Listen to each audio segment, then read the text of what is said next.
So you're thinking about selling your house, but you're scared it's gonna be sitting on the market for months and months and months. On today's video, I'm gonna talk about my 5 proven things to make sure that your house sells fast. So stay tuned and let's get after it.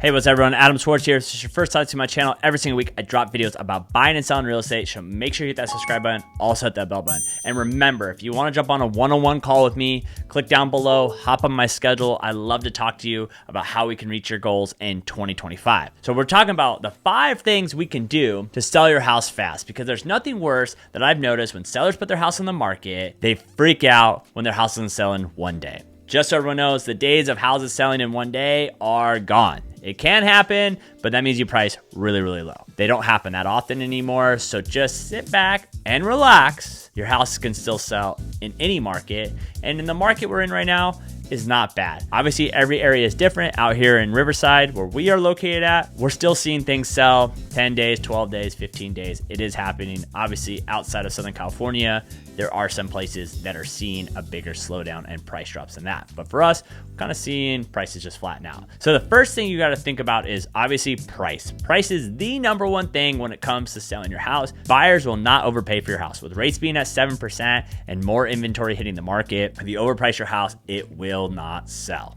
There's no way around it. I ran the numbers in the last 90 days of houses that sold in Riverside.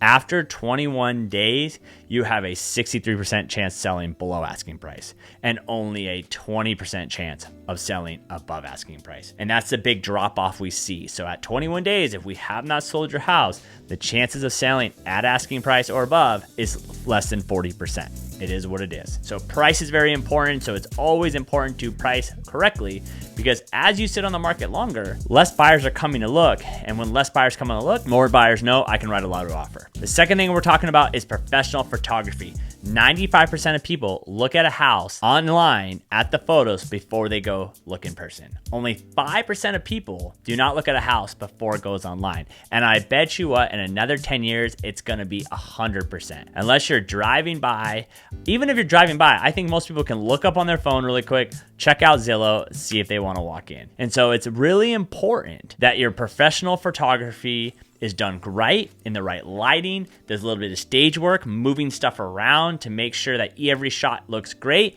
And also, when it comes to every house or every photo the photographer sends your agent, don't put on every single one, because not every house has every great angle, and you don't need 2 shots of an empty room, you know, especially bedrooms. I don't need the door and I don't need another corner. Less is more sometimes when it comes to certain houses, that we don't need to overwhelm the buyers with tons of photos. But in my personal opinion, a standard house, 4 bedroom, 2 bath, 2,500 square feet, you know, you're looking at a good 25 photos. More than 25, a little bit too much. The next thing is, I just mentioned it, is staging.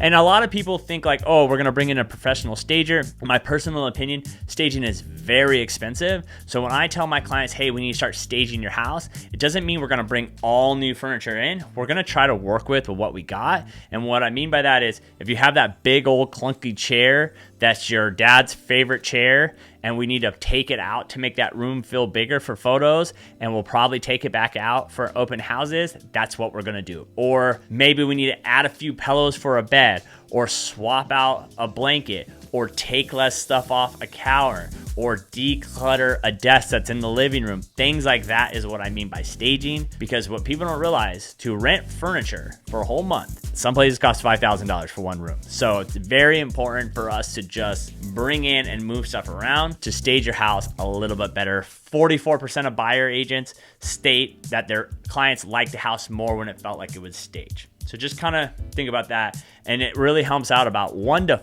5% in price when you stage a home. And that's just getting the house ready, in my personal opinion. The next thing we got to worry about is timing, not the market, but timing in the year. And what do I mean by that? If I am putting a house on the market, like right now we are December 10th, 2024. I'm not putting a house on the market next week unless my clients really need to. We're waiting. We already have 5 listings waiting for January. So we're not going to put something on the market right now. Why? Because Christmas is coming up. And after December 15th, no one really moves anymore. Most people are already done. They're focusing on Christmas. They're not really thinking about buying a house. The next thing is, if I'm about to put a house on the market and Stagecoach is going on that weekend, or some other big event where I know a lot of people are going out there, I'm probably not going to put my house on the market that weekend, because that's less people to come because they're going to be busy doing that. Maybe there's 3 buyers that would write offers on our house, go to the concert, because they buy tickets a year in advance and they obviously can't miss it. Then we only have 1 offer come in, and that costs my client maybe $10,000 to $20,000, maybe $15,000, right? Same thing, like I'm not putting a house on the market the weekend of the Super Bowl.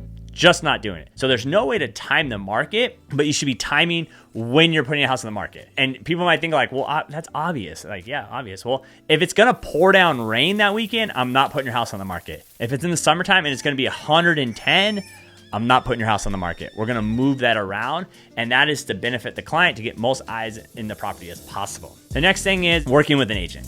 Obviously, I kept this as the last one because it is very important to work with a real estate agent. And why is that? Not because I'm a real estate agent. Obviously, anyone can sell a house. No one's forced to use an agent. You're more than welcome to sell your house without an agent. And honestly, I've worked on the buy side of some listing agents. You probably shouldn't have sold with them. They have cost you money. So it does hurt you sometimes when you pick a bad agent. Maybe they don't follow up well. Maybe they didn't use a professional photographer. Maybe they let you overprice the house. It happens all the time. Sellers overprice their house because they want as much money as possible, and they're actually hurting you more than anything. But when you pick the wrong agent, it's as bad as doing it for sale by owner, because they make small mistakes that cost you money. It is what it is. So it's really important to work with an agent that has experience in this current market. The hard part about agents is their lifespan is really long. You know, agents are 20, 25 years, 30 years, 40 years, whatever it is. Maybe 40 is pretty tough, but at least 20 years. If they did well 10 years ago, it's not what's working right now, or they don't have a pulse on the market right now, what they really need to do.